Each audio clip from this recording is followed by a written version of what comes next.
Emmanuel Macron's anger at Australia's decision to cancel a costly submarine deal with France in favour of a new alliance with the US and the UK was spectacularly debunked by Charles-Henri Gallois. The US, Britain and Australia announced they would establish a security partnership for the Indo-Pacific that will help Australia acquire US nuclear-powered submarines and scrap the $40 billion French-designed submarine deal. The move infuriated France, sparking accusations of betrayal, in a joint statement issued by French ministers Jean-Yves Le Drian and Florence Parly. The country blasted. France notes the decision just announced by the Australian government of the halting of the Ocean-class future submarine program. This decision is contrary to the letter and spirit of the cooperation which prevailed between France and Australia. Based not only on a relationship of political trust but also the development of a very high-level defence industrial and technological base in Australia. They added, the regrettable decision just announced on the FSP only heightens the need to raise loud and clear the issue of European strategic autonomy.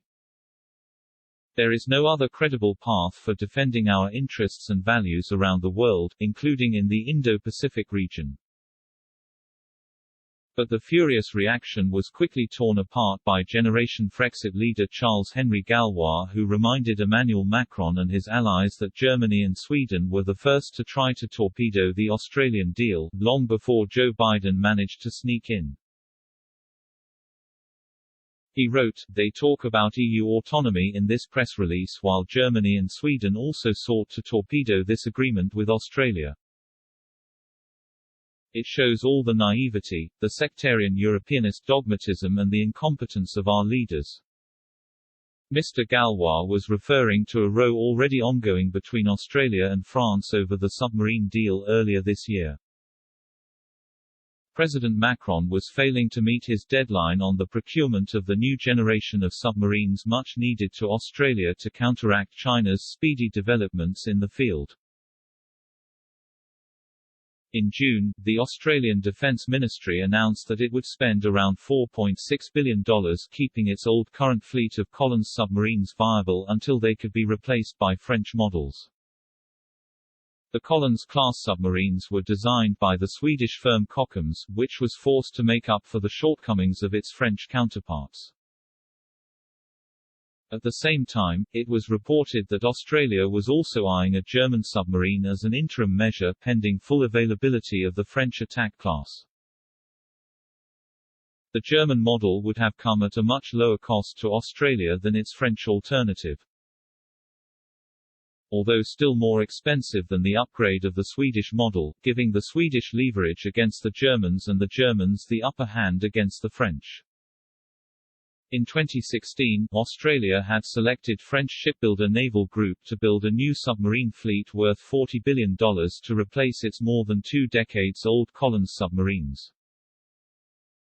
Just 2 weeks ago, the Australian Defence and Foreign Ministers had reconfirmed the deal to France.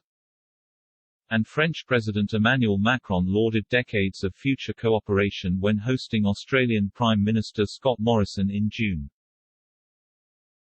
Mr. Le Drian described yesterday's move as a stab in the back. French relations with the US soured during the presidency of Donald Trump, who often irritated European allies by demanding they increase their defense spending to help NATO while reaching out to adversaries like Russia and North Korea.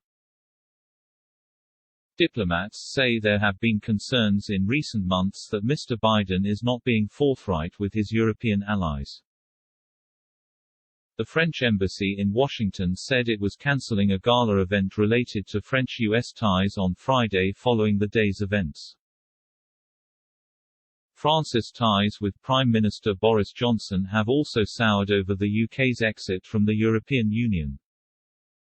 Washington's actions in Australia are likely to further strain transatlantic ties, political analysts said.